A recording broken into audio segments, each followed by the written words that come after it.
Well, good morning, everyone. Welcome to June's edition of LinkedIn Audio Events. It's a glorious morning here in Melbourne today. Grey skies, pouring down with rain, and a cloud as far as the eye can see. So an absolutely pleasant day, but that's not going to stop us from enjoying an insightful 30 minutes here this morning, talking about short versus long form video, when and where to use each for your brand. That's today's talking point on LinkedIn Audio Events, and while we're waiting for a few more people to join in this morning, let's go through the touch points for today's conversation. Good morning, Liam. Just saw you pop in there. Good to see you, my friend. So the 5 key talking points for this morning's event. First and foremost, why should brands be using video content as part of their marketing strategy? That's a really important question to answer, first and foremost, before we even dive into anything in relation to short and long form video. Following that, we'll then talk about the topic of the day, which is short and long form content. How do they differ from each other? And then from there, talking about when should each be used as content, and then what type of content should you be creating as a business within both short and long form video. And finally, we'll be rounding off discussions this morning with how can you determine that if you've received a positive ROI from video marketing. It's an age-old question, and it's one that's very important to answer, but has a little bit more of a complex answer than what we may think on face value. So that's the talking points for today's conversation. Good morning to everyone. Once again, my name is Didier Lemire. I'm the founder and director of Fixon Media Group. We're a video production company based out of Melbourne, Australia, and this is June's edition of LinkedIn Audio Events, short v long form video. So as I said, first and foremost, we've got one key question to answer. And that question is, why should we even be using video as part of our marketing strategy in the first place? Why is it that it gets pushed on by pretty much everyone that we have to be using video? So to start things off, I'm going to ask a quick question for everyone. And Liam, I do encourage you to take part of this as well, my friend. At the bottom right of your screen, you'll see there's a little emoji reaction button down there. When I ask the question, if you think this relates to you, if this describes you, put a little thumbs up, put a little love heart up on the chat. Just see if that is part of what you define yourself as. So the question here is, do you see yourself as a visual learner? That's the question. Do you see yourself as a visual learner? You do. Fantastic, Liam. Awesome. Yeah, it's interesting because if we look across the entire population of the Earth, 8 billion people that we've got now, 65% of the population are visual learners. That's massive. 8 billion people, 65% of that are visual learners. And if we dive a little bit deeper in there, we also know that humans retain 95% of the information shared in video compared to only 10% retained information when shared in text. 95% to 10%. That is a huge contrast, massive contrast. So those two collectively can offer your business a huge opportunity for improved brand engagement with prospects and your customers through video. Steve, good morning. Welcome to the event this morning. I saw your little chat just come in before. LinkedIn decided to play up and cancel the event as I jumped into the call, which was a bit annoying, but we move on anyway. So for those that are unfamiliar with the definition of brand engagement, I'll just break it down for you because it's a tricky term. Some people tend to get it mixed up a little bit. And the reason that people tend to get it mixed up is because of that second word, engagement.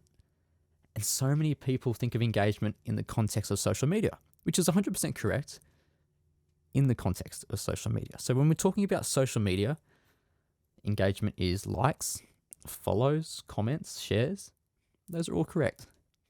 But we're talking about brand engagement, and brand engagement is irrespective of social media. It's got nothing to do with social media. So brand engagement is purely just a measurement of how strong a connection a customer has to a brand and vice versa. How strong a relationship do they have to each other, irrespective of social media? And remember, the idea behind marketing is that we're always wanting to improve this connection, this relationship between our customers and our brand. And likewise, that's the aim of video, to improve connection. So as we just touched on before, if statistically speaking, 65% of the human population, 8 billion people, if 65% are already connected via a single medium, and that being video, then that is a huge portion of our job as marketers already done.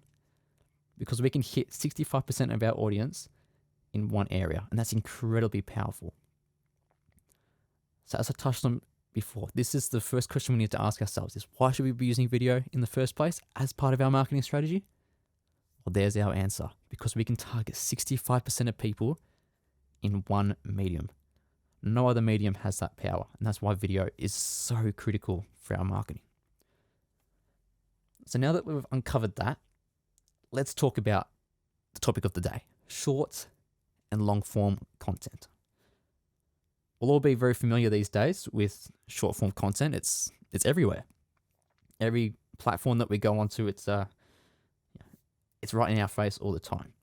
So short form content, I like to define it as any type of video under 90 seconds in duration, typically produced in a vertical format.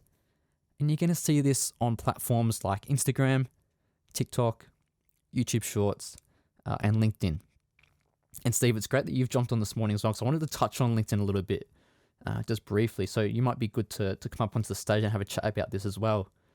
There's a little bit of a change coming to LinkedIn very, very soon. They've got a new algorithm coming into place where it's going to start to follow all the other platforms that are out there. And instead of seeing what your followers are posting, which is the current way it is on LinkedIn, we're going to be seeing a For You page come in, where we're going to get content from all different creators, even outside of our connection spaces, and video will play a huge part of that. So continuing on now, talking about the short form and long form differences again, just the final little touch on the short form side of things. If we compare it to long form content, traditionally speaking, short form content is going to have a little bit lower of a production value in comparison to long form content. And I'll touch on why in just a minute. So long form content, I like to define that as anything over 90 seconds in duration. And this is typically going to be produced in a horizontal format compared to the vertical that we see in short form. And it's going to be published across your company's website, YouTube, LinkedIn, these platforms where people go to engage and learn information, as opposed to entertain themselves with short bursts of content. In terms of production quality, long form content is normally a lot more higher produced, and it's more than likely going to be produced by a professional video production company like us at Fixon Media. Is this kind of making a little bit of sense? So short form, a little bit less production quality, versus long form being higher production quality, over 90 seconds in duration. And again, we'll touch on why this is the case a little bit later on as to when and what type of content we should be creating as well. So in terms of when we should be using short and long form content, a lot of people tend to overthink, when should we do this one versus the other? And for me, I'd like to think of it as being a lot more simple than that, because there's only two purposes of content. And to explain this, I want to take things back to a sales cycle. So a sales cycle is made up of many, many touch points. The average 7, could be higher or it could be lower, depending on what it is that your business sells. But typically we're looking at an average of 7 touch points. Within each sales cycle, there's going to be major and minor touch points. The minor touch points, they're there, of course, to keep your brand front of mind, whilst the major touch points are what really brings a sale closer to conversion. So if we look at minor examples to start off with, in B2B, that could be a comment on your prospect's LinkedIn post, or perhaps you walk past each other at an industry event and you say hello. For B2C, it's a little bit different. It could be a potential customer sees someone walking down the street with your ice cream. Or maybe your potential customer, one of their friends, buys your brand's shoe and starts speaking about how good of a shoe it is. Those are minor touch points for those two different types of businesses. Then if we look at the major touch points, or B2B, that's a boardroom meeting. It could be a phone call with a prospect. These really big touch points that bring things closer to a sale. And in B2C, an example of a major touch point could be a visit to an online store. So content, they're also a form of touch points. Right? So short form content, those are those minor touch points. They're there to keep your brand ticking over, keep it front of mind, keep things hot in that relationship. When we go back to connection and relationships we were speaking about before, just keep things ticking over.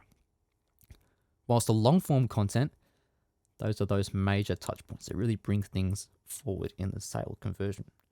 Andrew, good morning to you as well. Good to see you jump in here. So is this making a little bit of sense now, how they interrelate short and long form content?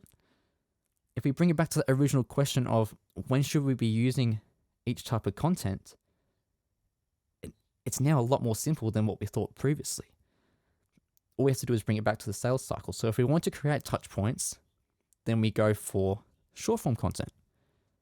And if we want to bring a sale closer to completion, well, that's when we're going to opt for long form content. But we have to be careful with long form content because there's a few, I wouldn't call them negatives, but I would call them side effects of using long form video. So we touched on that production quality before, where long form is a little bit more, generally speaking, highly produced.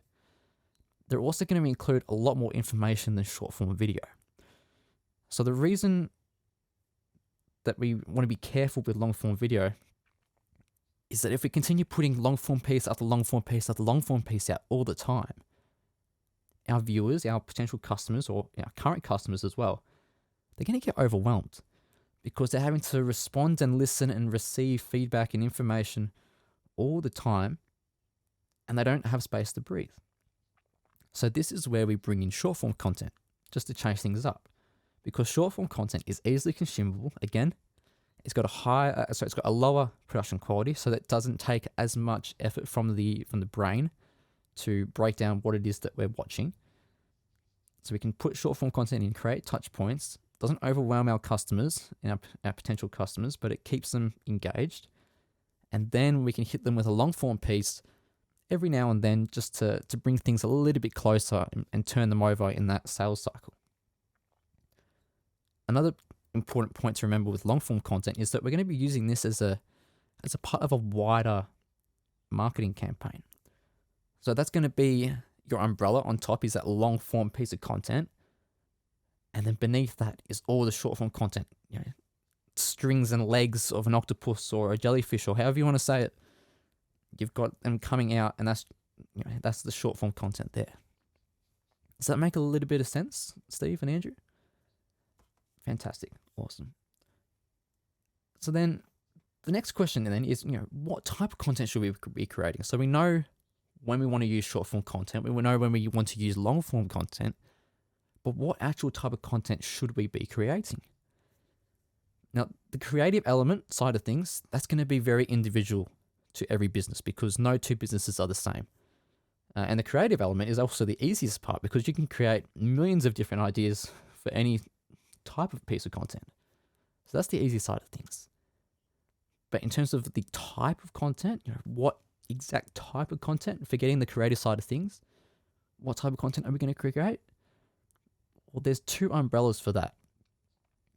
Two ways to categorize the type of content. So one is via the 5 brand film pillars, and the second is via the stage a customer is in the customer journey. So let's start with the former. Let's have a look at that, the 5 pillars of brand films. So a brand film, this is an example of a long form piece of content. And there's 5 different types of brand films, and thus that's where we get the 5 pillars of brand films from. So I'll go through each of the 5 very briefly and just give it a little example of what each one looks like. And then from there, we can pull content out of those ideas as well, short form pieces of content. Because remember, long form being the umbrella, short form being those little tentacles, if you'd like, of content. So let's have a look at the 5 pillars. So the first is education. So this is very simple. You're just educating your audience, your customers, on the process of your product or service being created from start to finish. That's all it is. So a real brief example of that could be, a paddock to plate video if you were a restaurant. The second pillar, raising awareness. So these type of films, this type of content is all about raising awareness for your brand's core values and your brand's core beliefs. Very, very simple. It's all to do with your values and your beliefs and pushing that out there to your audience. The next two are both social proof, but the difference between them is one is social proof from your customers, whilst the other one is social proof from your business. So social proof from your customers, that's really easy to understand. That's just a testimonial. Very straightforward. From your business, on the other hand, that's going to look like stuff that's on the job. It could be a case study, behind the scenes, that type of stuff. And we'll go a little bit further into that as well. But it's coming from your business as opposed to your customers. And then the fifth and final pillar, the fifth and final type of brand film is promotion. And this is where you're promoting what it is that you do, but you're doing it from a very subtle and subconscious approach as opposed to pushing it down people's throats, because we're trying to move away from that direction of things in modern marketing, get away from forcing messages down people's throat to building relationships with them, building connection with them. We still need to promote it somehow. So we do that subconsciously and subtly through this promotion pillar of brand films. So that's the 5 types there. So we've got education, raising awareness, social proof from your customer, social proof from your business, and then finally promotion. Remember, whilst these are categories, they're also a type of brand film. And every business should be creating a brand film under each of these categories and then updating those on a periodic basis. They'll form part of a wider marketing campaign, but then it also gives you updated content ideas to derive from each of those 5 pillars. But what would those short form pieces look like? So let's have a look at the education side of things. I touched on a paddock to plate idea before if you were a restaurant. Another idea could be a DIY tip. So you want to DIY, Andrew, we're working on your stuff at the moment for your business, your coaching business. DIY tip is when the athlete goes down to do their 3-point start, they need to have their hand in this position, have their knee in this position, have it over their feet, and then take off that way. That's a DIY tip. Another example is how you do XYZ, very similar to DIY tips. You're just educating your customer on that approach. Raising awareness, as we spoke about before, core beliefs, core values. We're also looking at rants or unpopular industry opinions. So, for me, one of my unpopular industry opinions is that we shouldn't be pushing messages down people's throats all the time. So that's a type of piece that I can do, raising awareness for a core belief of mine. And I can do that through a rant. I can do that through an educational piece as well. So we can mix and match different content pillars as well. That's really important to understand. But that's an example there of an unpopular industry opinion. If we then look at social proof from the customer, again, that's a testimonial, very straightforward to understand. Business social proof, short form pieces could include behind the scenes, on the job, case studies. So I'll give you an example. One of the companies that we work with, they're a commercial painting company, and we'll go on the job with them and film them on the job before, during, and after a project has taken place. And that way we've got 3 different perspectives. We can create a little film around that, and that's their case study, but it's also behind the scenes, and we can see them working on the job. So that's all social proof of their business. And sometimes we'll mix it in with the customer social proof and bring in a testimonial aspect on that as well. And then promotion, again, we can mix and match here as well, subtly and subconsciously promoting our product or service. So behind the scenes, day in the life videos, highlight films, however it may be, all these different pieces which are not pushing a message down a customer's throat as we see through traditional advertising, but instead subtly and subconsciously promoting them, our product or service. As I touched on just briefly just before, many of these pillars can overlap, and I encourage them to be overlapped. If we look at BTS, behind the scenes content, as an example, education, business, social proof, and promotion are all mixed in within behind the scenes content. Day in the life videos, for example, they include all the pillars, excluding raising awareness to a degree. So we can mix and match. So that's that first umbrella of content, if we like. We've got a second one. So brand film pillars we just touched on. The second one, as I mentioned, the customer journey. We want to be creating content relative to each stage of the customer's journey. Why is that? The reason for that is because no two customers will be at the same stage. If everyone was at the same stage of the customer journey, then businesses would boom after 12 months, and then they'd be out of business in 24, right? They just wouldn't last. But the beauty of it is that businesses can go on for decades and centuries in some cases, because they're going to have customers at all different stages of the customer journey. So to meet that, we then want to craft content that suits each stage of that journey. So let's look at educational pieces. Those are great early in the journey because it helps a potential customer understand what it is your business does, what impact you may have, and how that relates to them. So they can get an idea of what your business is all about. From there, to enhance them along the journey, we might then look at potentially the emotions that our current customers would be feeling right now. So they'd be feeling very happy, very grateful. But before that, they were also feeling probably lost, angry, upset, possibly scared, before they found your business. So we can use these emotions in our video marketing and connect with potential customers through these emotions. And again, that just brings them a little bit further along in their journey. To connect with them on a really deeper level, on a spiritual level, we then might be talking about using the raising awareness pillar. So that's then talking about our core values and our beliefs. Again, that forms a really deep connection because if we can find a customer that holds the exact same beliefs as us, the exact same values as us, then that's the perfect customer. We always speak about you want to find the perfect customer for your business. Who is if you have to get an avatar up, you have to draw the person, what would that person look like? Well, it's going to be someone that has the same beliefs as you and the same values as you because it's going to be incredibly easy to work with them in that sense. So now we're getting them all the way across. We're going from left to right on the scale, from a very fresh potential customer, we're getting them almost to the point where they're our customer. So as they get closer and closer to the right-hand side of this scale, as a purchasing customer, we then want to start subtly promoting the product and our service a little bit more. As we're starting to build that relationship, as they start to get a little bit more trust in us, now we'll start slowly and subtly promoting our product or service to them. Through the behind the scenes, through the social proof, through highlights, subtle promotion, brand films in the promotion aspect. And this is where we probably start to use a little bit more of the long form just to help us out a little bit more, but we're still going to be mixing it up with short form as we go on.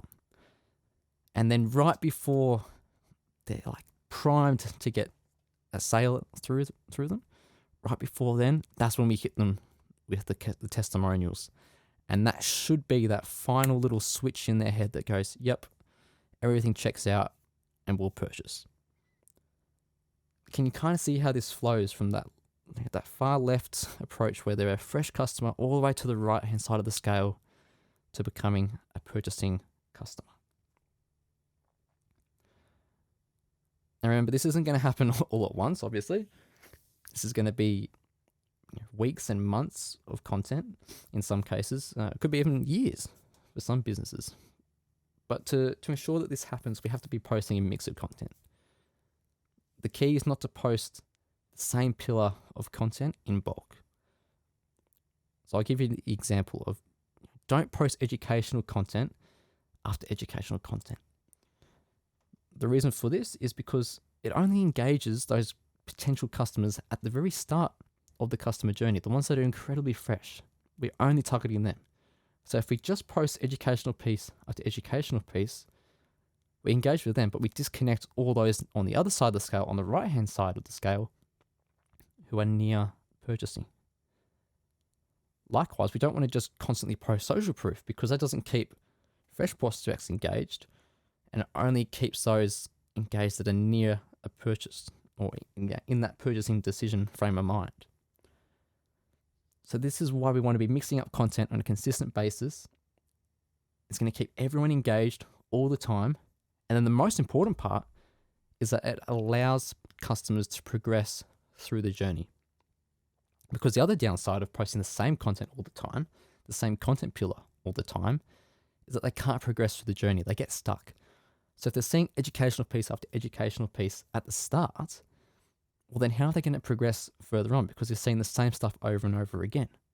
It'll get to a point where they've had enough of seeing the same type of content, and they'll say, well, there's nothing here to further engage me down the line, and they'll jump ship and go somewhere else. That's really important to understand as well.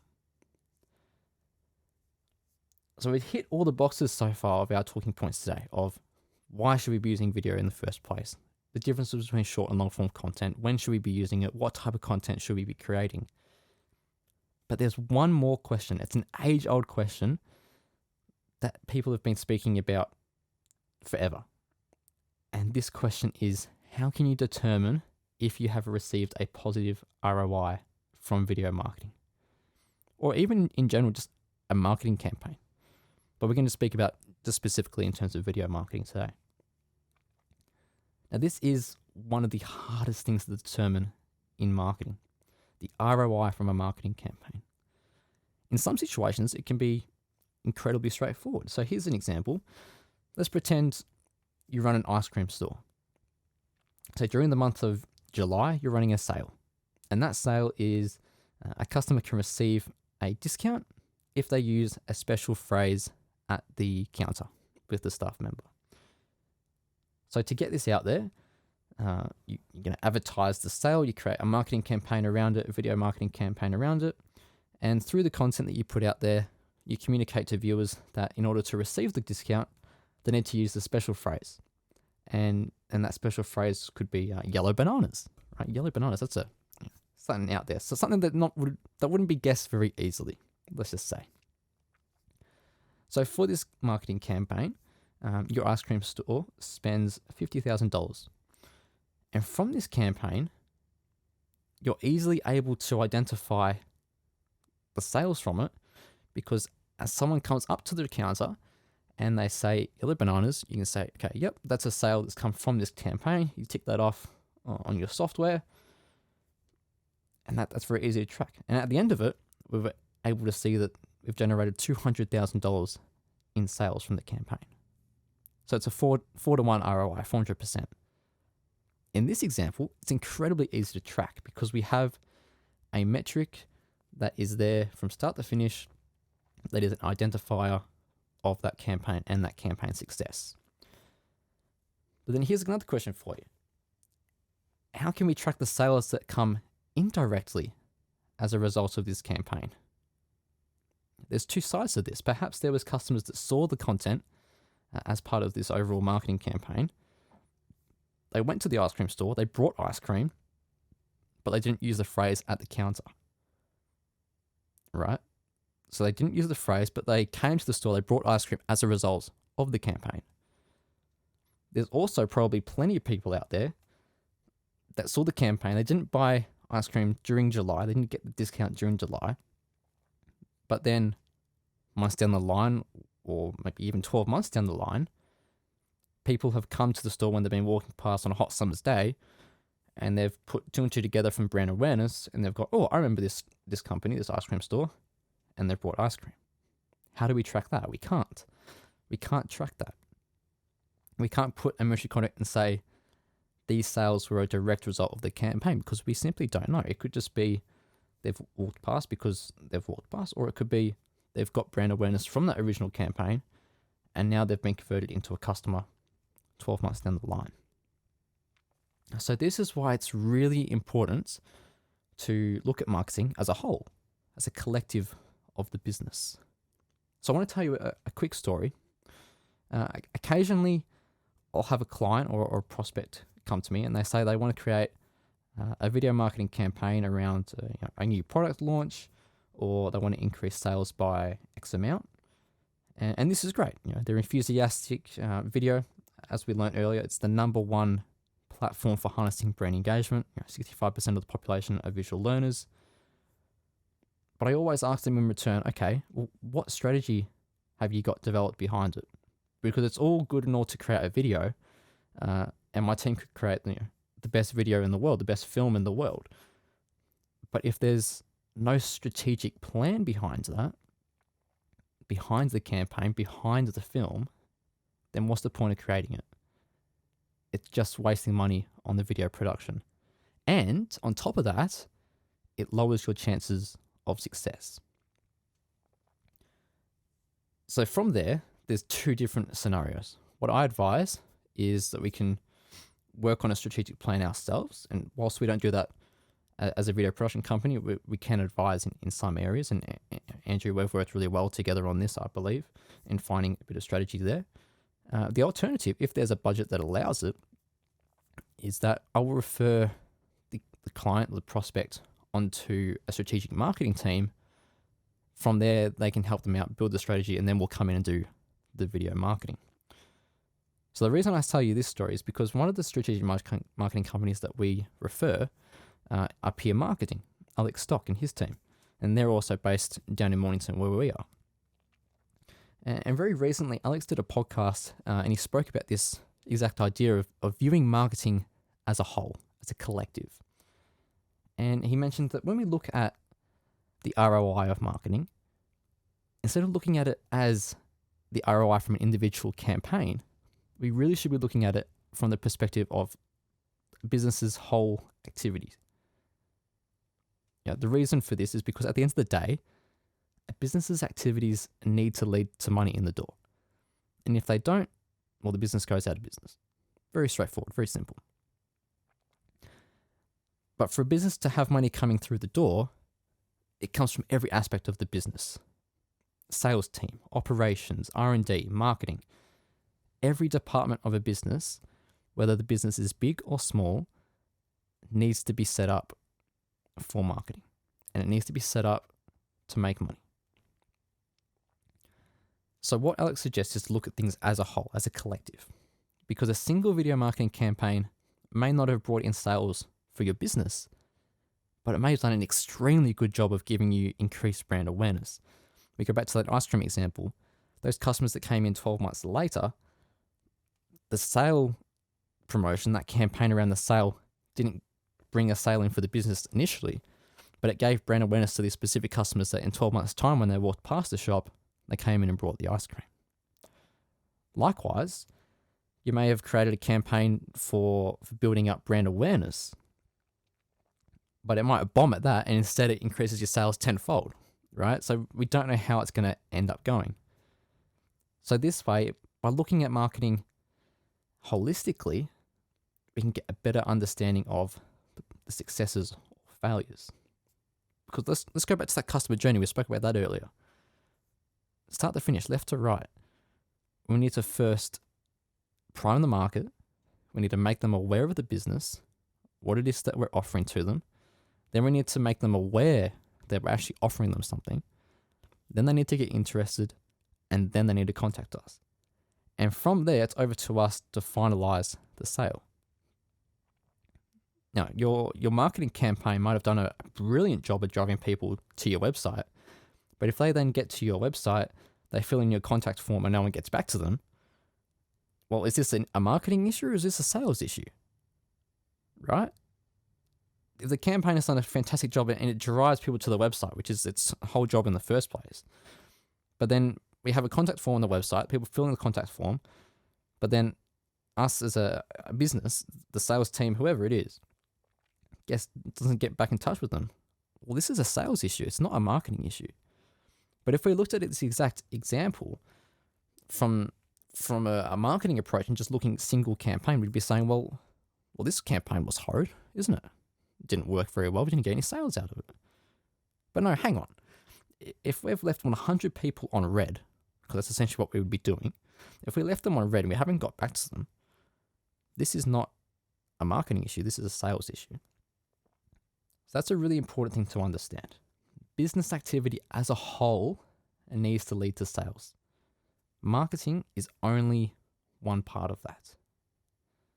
Does that make a little bit of sense, Andrew? Does that make sense? So looking at things as a collective as opposed to just a single campaign. Yeah, perfect. Thumbs up. Fantastic.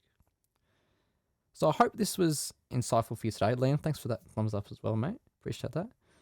So yeah, I hope that this was insightful for you today. Let's just go through a little brief summary of what we've spoken about and just break down the key learnings from today. So start off with short and long form content.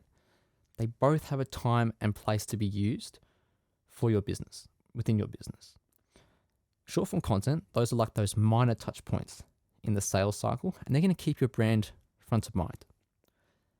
Long form content, on the other hand, those are those major touch points in the sales cycle that bring a sale closer to conversion. From short and long form content, we should be curating it to suit the customer's journey, and we should mix it up to engage people all along the journey.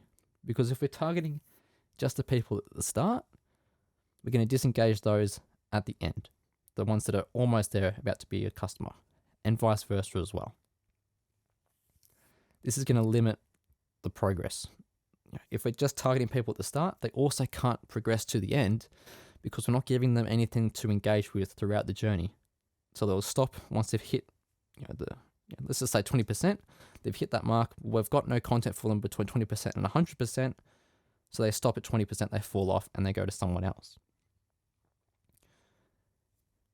It can be really difficult to determine an ROI on a single marketing campaign. That was another key learning from today. Instead of looking at things from one campaign perspective, let's look at marketing as a tiny cog in the business and look at business activity as a whole as a way for making money.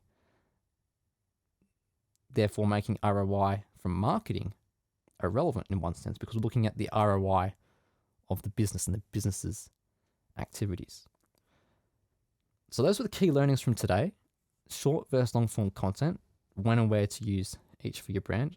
I hope you've been able to take even 5 cents away from what we've spoken about today and implement that into your business. Liam, Andrew, appreciate you listening throughout. And Steve, I know I hit the pop out, you've got a meeting, but it was good for Steve to jump in and give us a bit of insight around LinkedIn as well and what's happening on here over the next probably 6 months or so. Andrew or Liam, if you've got any questions at the moment or you'd like to have a chat, there's a button down the bottom right, I believe, where you can put your hand up and I can bring you up onto the stage and you can have a chat. Otherwise, if there's no questions, thanks for listening. Really appreciate it. The next event will be Tuesday, the 9th of July, and that will be looking at video marketing on a budget. So some cost-effective tips for small, medium-sized businesses to engage with video marketing, but keeping things cost-effective at the same time. And I think that could be quite timely considering how many businesses are doing it quite tough at the moment. So guys, thanks again. With no further questions to be asked there, we'll wrap things up for today, but thank you again. I'll have a recording published of this later in the week on Spotify, so I'll send those links through to you guys as well. But until then, until next month's event on the 9th of July, thanks for listening and talk to you very soon. Thanks.